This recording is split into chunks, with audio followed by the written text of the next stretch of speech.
Welcome to the third module of ImageJ. This module is going to show you how to do some particle size analysis. That could include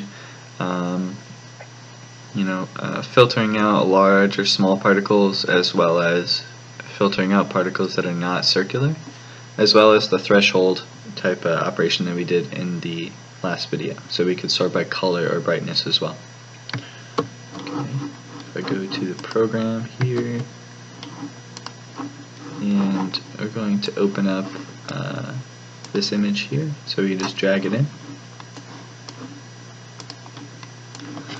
Okay, and now these are shapes of graphite that can be in cast iron. So this is samples that may more represent what you would do. So you can see we've got varying levels of circularity, and within each of these they may have differences in size, or what the program would see as area. So first thing we have to do, since we're getting an absolute measurement in this one, we're getting an actual size that will be related to a distance in microns, we have to set the scale. So with that, we're going to select the line tool, trace over this scale bar, and go to Analyze and Set Scale. Now the distance we just dragged our line is 101 pixels. We don't want to change that number. We want to change that to our known distance, which is the label of the micron bar, which is 10 microns. So our known distance is 10, and the unit of length we're going to write here as microns. So you could type that as anything. You can convert that to millimeters if that's what you want your final measurements to be in. But typically it's microns. Okay, the next thing we want to do is we want to crop out that scale bar because we don't want that to be measured. So we can go do the same thing that we did before, click the box tool, highlight whatever part of our image we care about, and hit Control-Shift-X. Crop that out. Okay, the next thing is, this image is already in black and white, but you could do the color threshold again. But if I make it binary, then it will do that.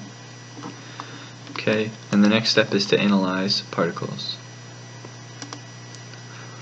Okay, so we can see we can sort by this area here, or they call it size.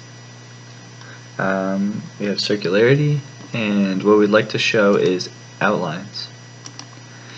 And then make sure that display results is checked off. So if we hit OK, it's going to show us the outlines of every particle that was measured. Each of those has a number, and then that number will come up in this list because we chose to display results. So if we have a particle that's really small, such as this one, 88, and we don't want to include that, we can go into our list and find the area of 88.01. Okay, and then we can take a glance at all these other areas and say, what's the minimum one that I could put in there such that I will include all the particles that I want to include. So I think that 0.1 or 0.15 would be enough. So what I'm going to do is close these out, don't save those, and then I am going to choose 0.15 as my area and do the same thing again, and you'll see that that 88 is not there anymore. Okay, and you can also compare it to your original image, showing that actually some of these small particles in here, the area was not counted as well, although this one was, but some of these were not. Okay, so if I want to get the area of these, that's fine. If I want to exclude by circularity, say I want to just measure these types of particles and not these spherical ones. I mean, most of the time this analysis technique will be used on a raw